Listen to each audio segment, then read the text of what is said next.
Life has a funny way of mixing the sweet with the bitter. That's how I describe my current life situation.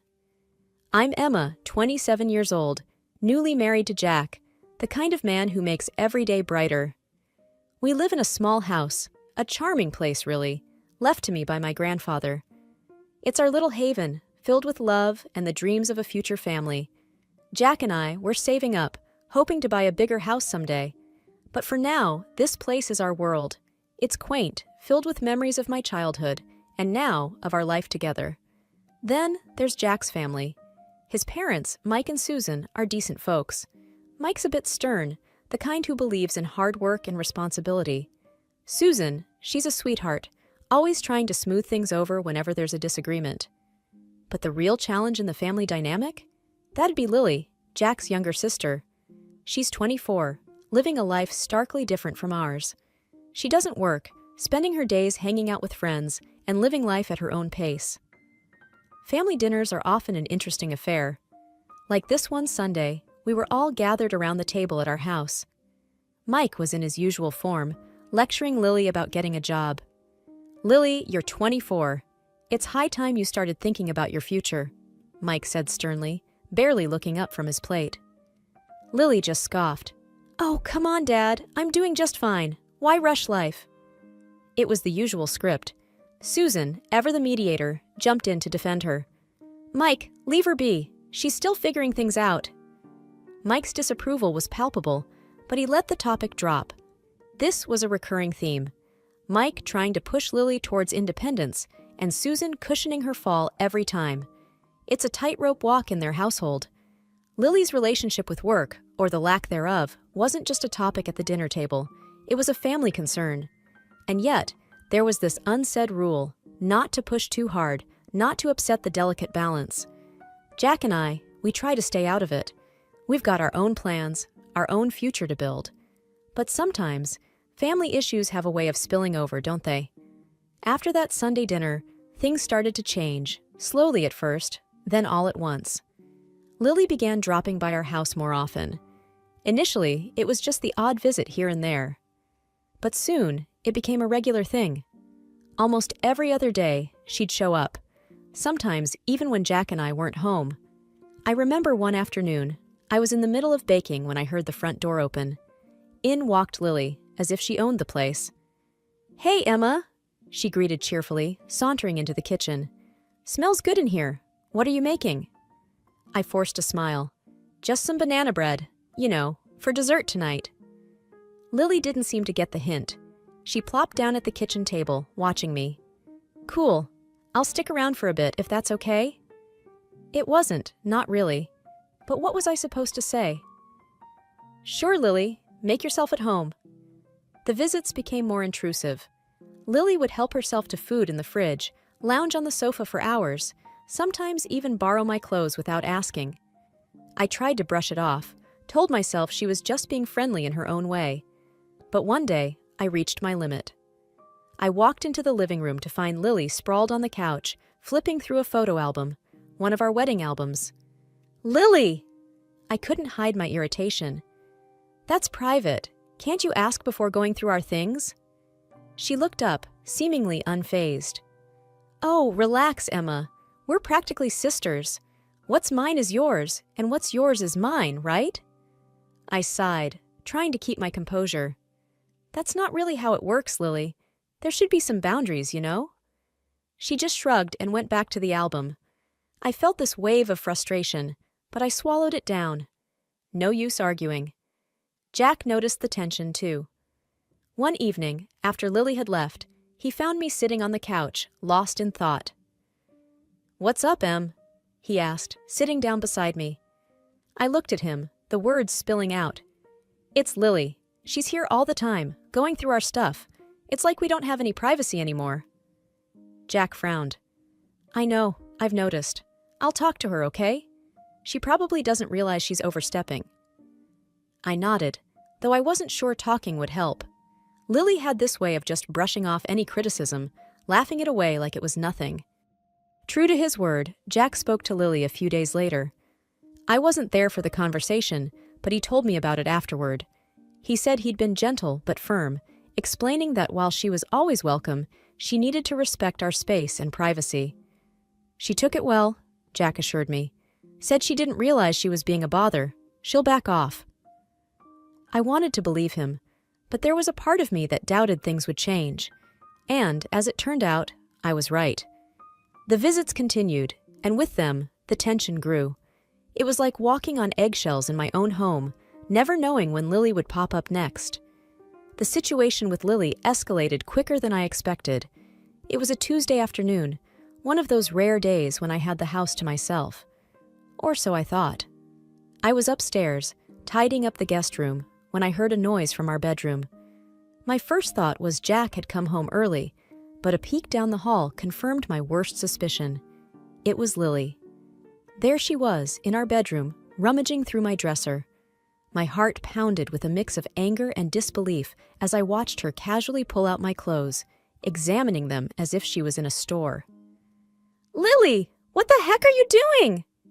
My voice was louder than I intended, echoing off the walls. She jumped, clearly not expecting to get caught. "Oh, Emma, it's just you. I was looking for something to wear tonight. You won't mind, right?" Mind? Of course, I minded. "Lily, this is not okay. You can't just go through my things like this. It's invasive and disrespectful." She rolled her eyes, a move that infuriated me further. "Calm down, Emma. It's not a big deal. I just wanted to borrow a dress." I felt my patience snap. "It is a big deal, Lily. This is my home, my privacy. You can't just barge in and take whatever you like." Her attitude was dismissive, almost mocking. "Geez, Emma, you're acting like I'm a thief or something. I'm just borrowing." I was about to respond when my phone rang. It was Jack. Taking a deep breath to calm my nerves, I answered, trying to sound normal. "Hey, Jack, what's up?" "Hey, Em, just checking in.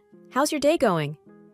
I glanced at Lily, who was still standing there, a defiant look on her face. "Not great, actually. We need to talk when you get home." After hanging up, I turned back to Lily. "You need to leave now, and don't take anything with you." She huffed, dropping the dress back into the drawer. "Fine, whatever.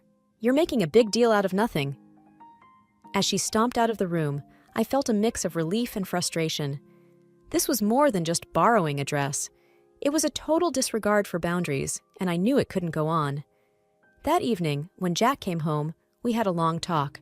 I told him everything, not just about today, but about how Lily's behavior had been affecting me for weeks.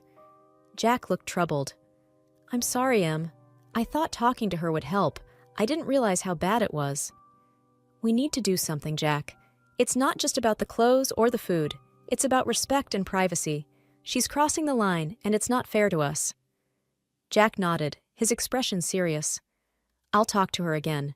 I'll make it clear that she can't do this. If she doesn't listen, we'll have to limit her visits." Despite Jack's efforts to set things straight with Lily, our problems were far from over. In fact, they got worse. It started with small things: a missing pair of earrings, a scarf I couldn't find anywhere. At first, I thought I was just being forgetful, but then the evidence became too obvious to ignore. One evening, I was scrolling through social media when I saw a new post from Lily. There she was, grinning at the camera, wearing my missing scarf. My heart sank.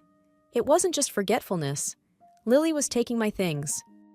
"Jack, come look at this," I called out, holding up my phone when he walked into the room. He leaned over, looking at the screen. "Isn't that your scarf?" "Yes, it is," I said, a bitter taste in my mouth. "She took it, Jack. She's been taking my things." Jack's face hardened. "I'll talk to her. This is crossing the line." The next day, Jack confronted Lily. I wasn't there, but he told me about it later. He said he was direct, showed her the photo, and asked about the scarf.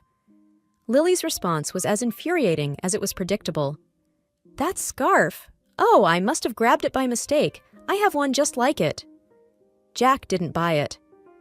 "Lily, it's not just the scarf. Emma's noticed other things missing too.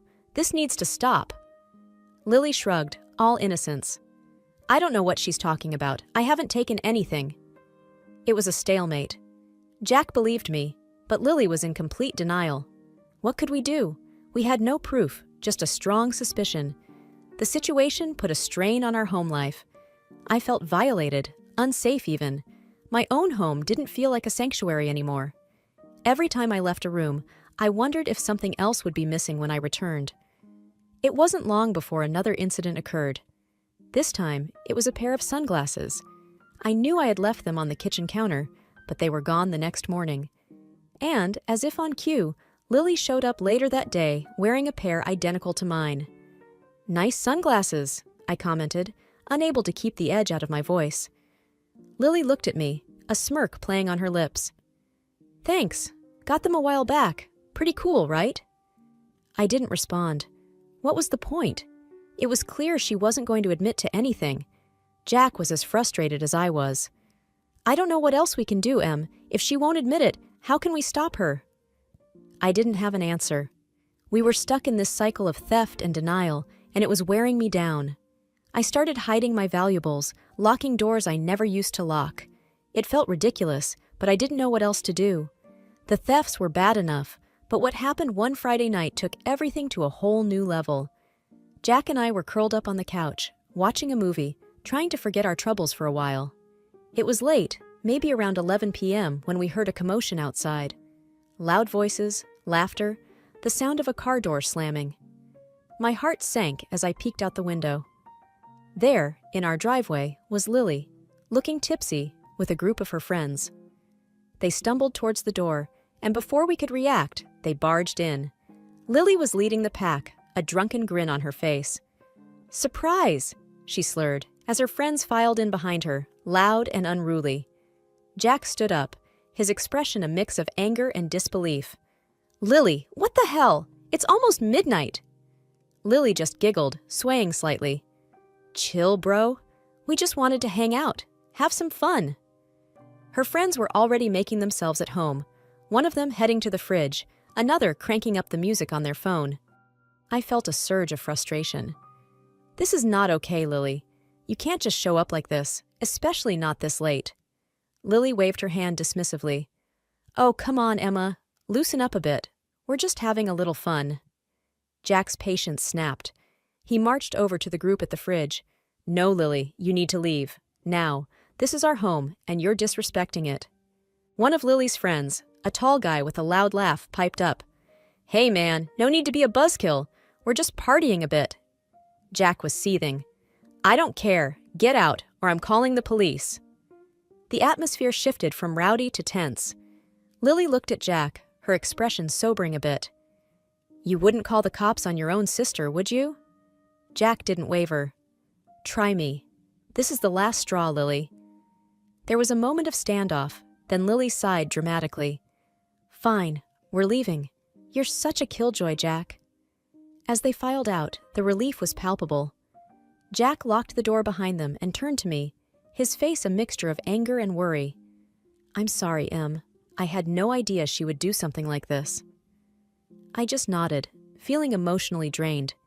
"It's not your fault, Jack. But this can't go on. She's out of control." The incident at our home was a wake-up call. We knew we couldn't let Lily's behavior slide anymore, but before we could figure out what to do next, something unexpected happened. My dad, a police officer, decided to visit us for a few days.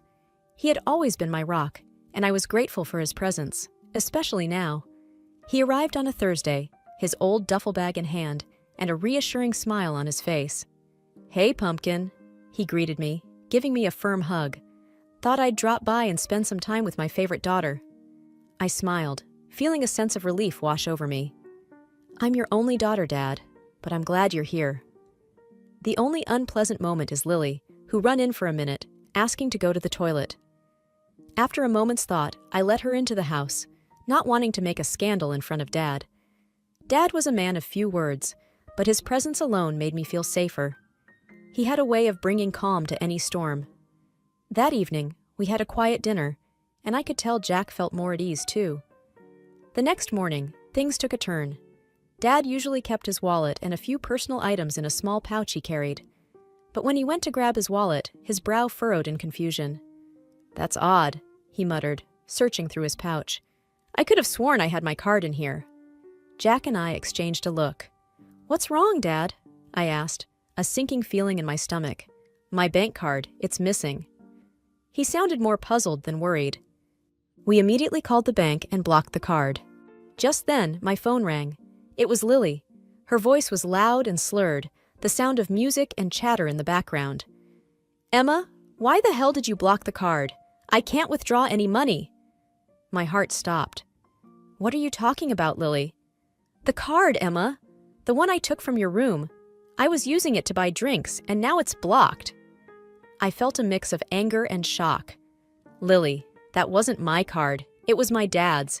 He's a police officer, for God's sake. There was a pause, and then a nervous laugh from Lily. You're joking, right? That's not funny, Emma. Dad, she took your card, I said, turning to my father, who was now listening intently. He took the phone from me. Lily, this is Officer Williams. You need to return my card immediately, or there will be consequences. There was a moment of silence. Then the line went dead. Dad looked at us, his expression grave. I'll have to report this. It's a serious matter. Jack put his hand on my shoulder. I'm so sorry, Dad. We had no idea she would do something like this. Dad just nodded, his face stern. I'll handle it from here. Don't worry. The reality of the situation hit me hard. Lily had stolen a police officer's card. This was no longer just a family issue. It was a legal one. I felt a mix of emotions: anger, disbelief, worry. What would happen to Lily now? This was a mess that she had created, and now we were all caught in it. The situation escalated quickly after Lily hung up the phone. Dad immediately got in touch with his colleagues at the station to report the stolen card. He was calm and professional, but I could tell he was upset. I never thought I'd be filing a report against my own daughter-in-law's sister, he said, shaking his head. But we need to follow procedure. Jack and I sat in the living room, feeling a mix of anxiety and disbelief.